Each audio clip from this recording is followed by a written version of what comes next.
విక్కీ, చైత్ర వాళ్ళైతే మాట్లాడుకుంటూ ఉంటారు. అక్కడికి పద్మావతి వచ్చి అలా చూసేసరికి తప్పుగా అనుకోకు పద్మావతి అని విక్కీ అనేసరికి, మిమ్మల్ని చూసి నేను తప్పుగా ఎందుకు అనుకుంటాను విక్రమాదిత్య గారు, అసలు మీకు నాకు సంబంధం ఏంటి అనైతే అనేస్తూ ఉంటుంది. అది కాదు పద్మావతి, నీకు ఒక విషయం చెప్పాలి అనైతే అంటూ ఉంటాడు విక్కీ. మీరు చెప్పిన విషయాలు విని బాధపడేంత ఓపిక నాకు లేదు విక్రమాదిత్య గారు, నన్ను క్షమించండి, నన్ను ఎక్కడి నుంచి వెళ్ళిపోతాను, అసలు మీ దగ్గరికి రావడం నాది బుద్ధి తక్కువ అని చెప్పి పద్మావతి అయితే అంటూ ఉంటుంది.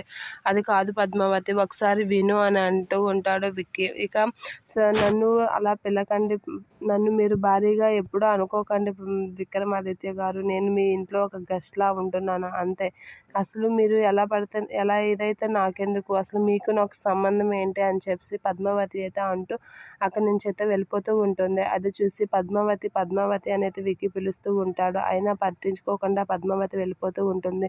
ఇక చైత్ర అయితే, నన్ను క్షమించు విక్కీ, నా వల్లే నీకు ఈ ప్రాబ్లమ్స్ అన్నీ, నేను ఎప్పుడు నిన్ను కలిసినా ఏదో ఒక ప్రాబ్లం వస్తూనే ఉంటుంది, నువ్వు టై కట్టుకోవడానికి ఇబ్బంది పడుతుంటే మన కాలేజ్ రోజుల్లో నువ్వు పడుతున్న ఇబ్బంది గుర్తొచ్చి నేను నీ రూమ్లోకి వచ్చి టై కట్టడానికి ట్రై చేశాను, అది పద్మావతికి వేరేలా అర్థమవుతుందని నేను అనుకోలేదు, నేను అసలు నీ రూమ్లోకి వచ్చి ఉండకూడదు అని అయితే చైత్ర అంటూ ఉంటుంది. ఆ మాటలకి విక్కీ అయితే చైత్ర కాసి అలా చూస్తూ ఉంటాడు.